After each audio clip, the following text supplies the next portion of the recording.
I left my cheating girlfriend at the airport and flew to Greece with another woman. My girlfriend Alicia and I had been together for a couple of years, and we were both really excited about our upcoming vacation to Greece. I had worked really hard and saved up a substantial amount of money so that we could truly enjoy ourselves without limitation. It was supposed to be a magical week filled with adventure and romance. Little did I know, the adventure part would come true, just not in the way I had expected. A few weeks before our trip, Alicia had a girls' night out. She came home late, and I didn't think much of it at the time. But then, just a week before our trip, I found some disturbing text messages on her phone from a guy named Brad. Just for the record, I wasn't snooping on her phone. She had left it on my counter while she was in the bathroom. It was on silent mode, but it lit up. Instinctively, I glanced down at the message preview which said, "Are you still good for later?" Curious, I opened her phone, and there it was, the whole thread of messages back and forth with Brad. They were talking about how good of a time they'd been having together, if you know what I mean. It turned out she had met him at the bar that night and had been seeing him on the side ever since. Wow. Just wow. What in the actual Hades was going on here? I had been saving for months for this trip. Alicia and I had always wanted to go to Greece together. But now she had done this, and I couldn't stand the thought of being with her right now. I was devastated, to say the least. There was no way I was going to go through with this now, and I was certainly going to dump her right away. I was on my way to start pounding on the bathroom door and yelling, but then flashbacks of my childhood came to mind. My father was loud and violent sometimes, and it always scared me as a child.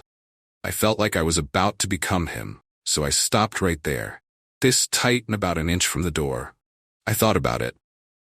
What if I could find a peaceful and non-violent way to get back at her and maybe have a little fun at the same time? Then it hit me. You see, I had reconnected with an old schoolmate of mine, Erin, about a year ago on Facebook. Erin had always been stunningly beautiful, but we were just friends. However, we had been chatting and catching up over the past year, and she seemed like the perfect person to help me execute my plan. So I called Erin and filled her in on the situation. I asked her if she'd like to go to Greece with me, and without hesitating, she agreed. I couldn't believe it. First of all, she really is a good person, and she had no connection to Alicia, so it wasn't going to be a major emotional event for her. She was more than happy to be there to help me through this tough time. Luckily, she had enough vacation time saved up, and was more than happy to be part of my little revenge scheme. We agreed to meet at the airport on the day of the flight. I went ahead and changed the name on Alicia's ticket to Erin. On the day of the flight, I was a bundle of nerves. Erin was already at the airport, waiting in the wings. I picked up Alicia, and we drove to the airport. I was quiet on the way. She asked me if I was okay. I kind of got smart with her. I said everything was just wonderful. After all, I was going to be in Greece soon, so I wasn't lying, but I knew I was projecting a different vibe. She could totally sense something, and I did my best to get back into character. I started talking about some of the places I was looking forward to seeing.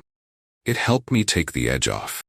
When Alicia and I arrived at the check-in counter, I handed over our passports and tickets, doing my best to keep my cool. The ticket agent scanned our documents and then looked up at us with a puzzled expression. This was it. This was the moment the bomb would drop. "I'm sorry," she said, "but this ticket is for an Erin Smith, not Alicia Meadows." Alicia was confused, of course, and started arguing with the ticket agent. Meanwhile, I was doing my best to hide a smirk. Then, just as the tension was reaching its peak, Erin emerged from her hiding spot, looking absolutely gorgeous and holding her passport in hand. As much as I didn't want to admit it, there was a small part of me that felt vindicated by her misfortune. But Erin and I didn't dwell on that for long. Instead, we focused on enjoying the time we had together in Greece. We visited stunning beaches, hiked breathtaking trails, and even tried our hand at traditional Greek dancing. As the sun set on our final day in Greece, we found ourselves standing on a hill overlooking the ocean, hand in hand, as the sky turned brilliant shades of orange and pink.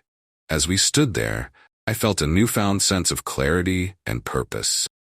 The heartbreak and betrayal I had felt just a week ago seemed like a distant memory. I turned to Aaron, and as our eyes met, I knew that this trip had brought us much closer than we ever could have imagined. "We should do this again sometime," I said, grinning. Aaron smiled back at me, her eyes shining with the promise of new adventures. "I'd like that."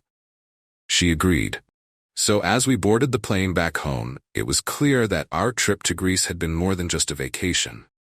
It had been a journey of healing, rediscovery, and unexpected connections. Though neither of us knew exactly what the future held, we were both excited to see where this new chapter in our lives would take us. As for Alicia, well, let's just say she learned a valuable lesson that day at the airport. Cheaters never prosper, and sometimes they get left behind in the most epic way possible. That was pretty intense. How do you think I handled it? Is there something different you would have done? Let us know what you think in the comments below. And if you haven't subscribed yet, be sure to click the notification bell. Click here for more Cheating Secrets podcasts.